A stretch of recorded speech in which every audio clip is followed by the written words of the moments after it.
नमस्कार मित्रांनो, आज आपण आलो आहोत घोगर बीचवर।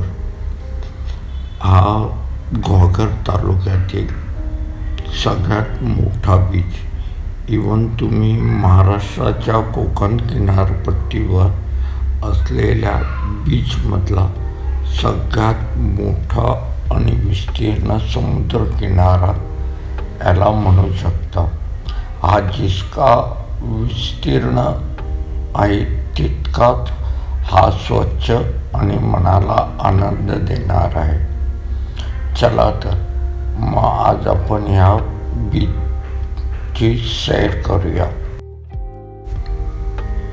इथे येण्यासाठी तुम्ही महाराष्ट्रातल्या किंवा आजूबाजूच्या कुठल्याही शहरातून एसटीने घोगर डेपोला या व तिथून अवघ्या 2 मिनिटाच्या अंतरावर हा बीच आहे। जर तुम्ही स्वतःच्या व्हेकलने येत असाल तर इथे येण्यासाठी तुम्हाला ॲब्सोल्युटली फ्री पार्किंगची सोय आहे। तुम्ही बरोबर ऐकलात, पूर्णपणे फ्री अशी पार्किंगची सोय आहे। आता संध्याकाळचे 4-4:30 वाजले। बीचवरती थोडी वर्दळ कमी आहे, पण तुम्ही पाहू शकता हा बीच किती विस्तीर्ण आहे तो। आणि दुसऱ्या किनाऱ्याला तुम्हाला सुरीची झाडं अशी दिसतील आणि ह्यामधूनच समोरच इथे येण्यासाठी चालत रस्ता आहे। या झाडांच्या पलीकडे पार्किंगची फ्री सुविधा अवेलेबल आहे आणि दुसऱ्या बाजूला असाच हा विस्तीर्ण समुद्रकिनारा आहे। तुम्ही जर ह्याच्यावरती सैरसपाटा करत असाल तर तुम्हाला हा किनारा तेवढा शांत आणि तितकाच गजबजलेला अनुभव देऊ शकतो।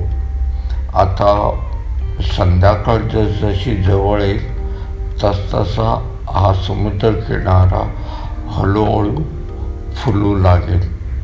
चला आपण थोडं अजून पुढे जाऊया, कारण आपण आता ऑलमोस्ट मध्ये उभे आहोत आणि पुढे जसजसं जाऊ तसतसं तुम्हाला याचा विस्तार मी तुम्हाला दाखवण्याचा प्रयत्न करेन।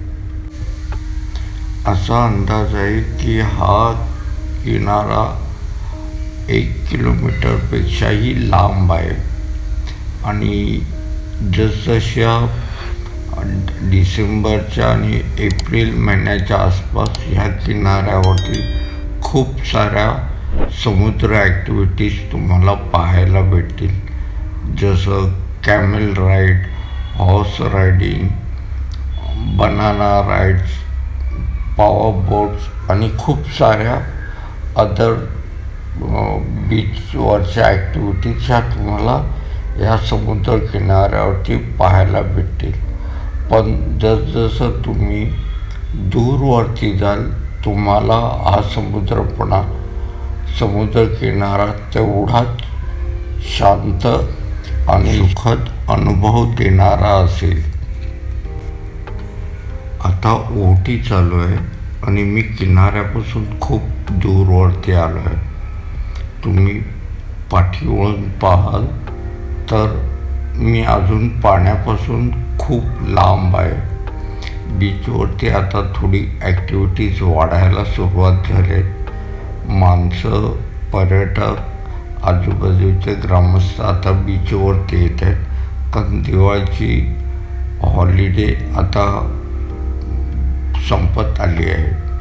ही आज वीकडे आहे तरीसुद्धा खूप साऱ्या ॲक्टिव्हिटीज तुम्हाला ह्या बीचवरती दिसतील।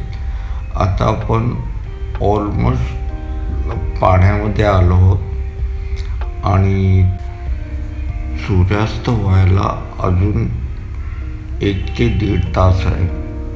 पाहूया आपण तोपर्यंत इथे थांबतो आहोत का परत निघणार आहोत।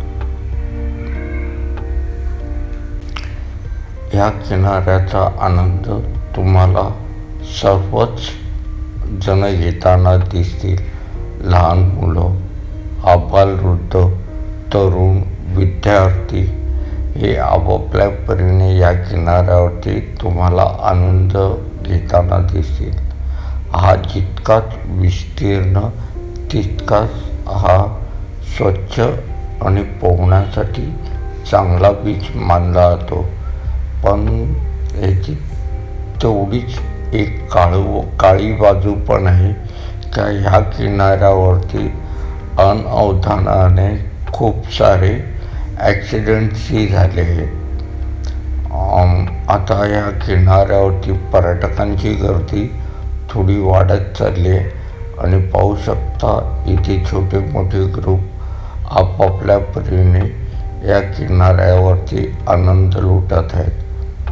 मी सांगितल्याप्रमाणे या किनाऱ्यावरती आबालवृद्धांपासून सर्व प्रकारचे पर्यटक या ठिकाणी येतात.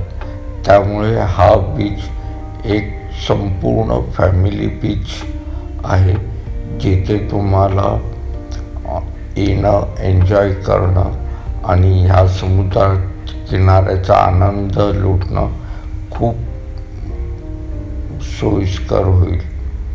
माझा मित्र इथे मातीमध्ये आनंद लुटतोय. तो पहिल्यांदाच कोकणामध्ये आला आहे आणि आपल्या फॅमिलीला फोन करून तो ह्या बीचबद्दल आणि त्याचा अनुभव तो सांगतो आहे. ओके, तर आता आपण हा व्हिडिओ इथेच रॅपअप करूया.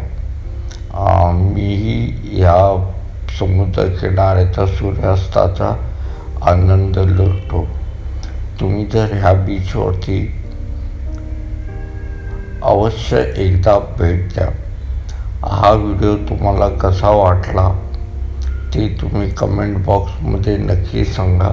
बीचवरती गर्दी वाढते, तुम्ही पाहू शकता. हळूहळू सूर्यास्त बघायला खूप जण या किनाऱ्यावरती येत आहेत.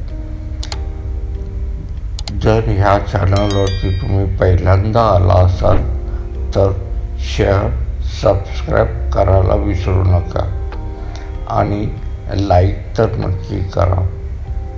आणि असंच माझ्या ह्या ग्रुपला ग्रो करण्यासाठी मदत करा. मित्रांमध्ये नक्की शेअर करा. नमस्कार.